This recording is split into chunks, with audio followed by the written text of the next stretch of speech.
Béréchit, chapitre 33. Et Yaakov leva ses yeux et regarda. Et voici, Ésav arrivait avec 400 hommes. Alors il partagea les enfants entre Léa, Rachel et les 2 servantes. Il plaça en tête les servantes avec leurs enfants, puis Léa et ses enfants, enfin Rachel et Yoseph au dernier rang. Quant à lui, il passa devant eux et se prosterna à terre 7 fois, jusqu'à ce qu'il soit près de son frère. Ésav courut à sa rencontre, le prit dans ses bras, se jeta à son cou et l'embrassa. Et ils pleurèrent. Ésav leva ses yeux, vit les femmes et les enfants et dit : « Qui sont ceux-là ?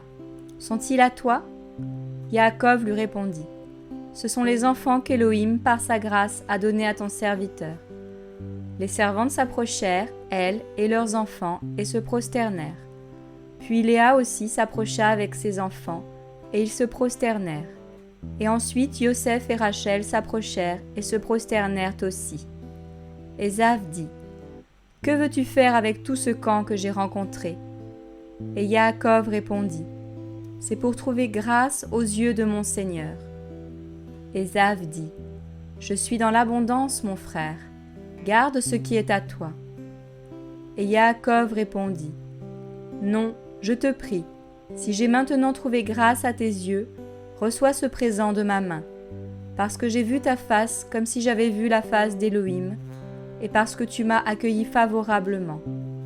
Accepte, je te prie, mon présent qui t'a été offert, car Élohim m'a comblé de grâce et je ne manque de rien. » Il le pressa tellement qu'il le prit.